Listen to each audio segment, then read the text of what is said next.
এখন আমি এই মুহূর্তে 1 লাখ টাকা কোথায় পাই?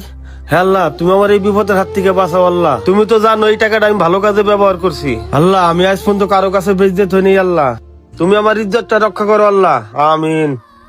ভাস্তা, এই মুহূর্তে তুমি টেনশন করতেছো, এই 1 লাখ টাকা তুমি ওই লোকটার দান করে দিবা, তাই না? হ্যাঁ চাচা, আপনি তো ঠিকই ধরছেন। কেমনে বুঝলেন? আমি জানি মানুষের বিপদ দেখলে তুমি নিজেকে ঠিক রাখতে পারো না। শোনো ভাতিজা, উনি একটা বাটপার, উনি এত বড় একটা হোটেলের মালিক, আর ওনার কাছে 1 লাখ টাকা নাই, এই কথা মানা যায়? না চাচা, ওনার দেখে মনে হইতেছে উনি অরিজিনালি বিপদে আছে। ঠিক আছে, আপনি যেহেতু বলছেন, চলেন ওনার একটা পরীক্ষা করে দেখি। চলো। আসেন। চাচা, আপনি আসলে অনেক ভালো মানুষ। আপনি মানুষকে খাওয়াইতে পছন্দ করেন, আর মানুষকে খাওয়াইলে কখন কমে না, তাতে আল্লাহ তাআলা বরকত দ্বিগুণ করে দেয়। আপনার ফরিয়াদ আল্লাহ তাআলা শুনছে। আমি তো জাস্ট উছিলা মাত্র। বাবা, আপনি এই টাকাটা দিয়ে আমার অনেক বড় উপকার করলেন। আল্লাহ তাআলা আমার কথাটা শুনছে। বাবা, টাকাটা আমি সময় মতন দিয়ে দিবানে। আর চাচা, আমি আপনার আরেকটা জিনিস দেখাই। আজকে আপনার হোটেলের এই দুরবস্থা কেন জানেন? দেখাচ্ছি। এই মেসের, এই এদিকে আসো।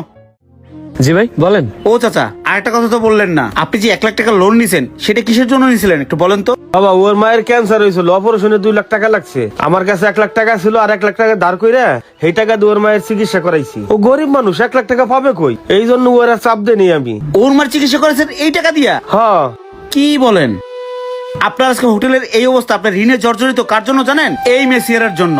আপনার এই মেসিয়ার সামান্য 20 টাকা টিপসের আশায় 200 টাকার বিল করে 100 টাকা গরুর মাংস দামে মুরগির মাংস খাওয়ায়। শোনেন, সে তো আমারও অফার করছিল, কয় 100 টাকা আপনার গরুর মাংস খাওয়াই দিতাম, মুরগির মাংস চাইতে গেছেন কে? আপনার এই মেসিয়ার প্রচুর লোভী। ও তো টাকার জন্য একদিন আপনার হোটেলটাই বেচে দিব।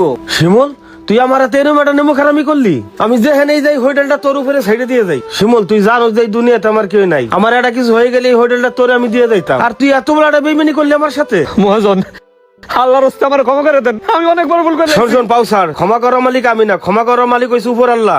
এরম ভুল আর করিস না, যা কাজ কর যা। আচ্ছা মহাজন। ঠিক আছে চাচা, থাকেন তাহলে, আসি। আসসালামু আলাইকুম। আচ্ছা বাবা যান, ওয়ালাইকুম আসসালাম।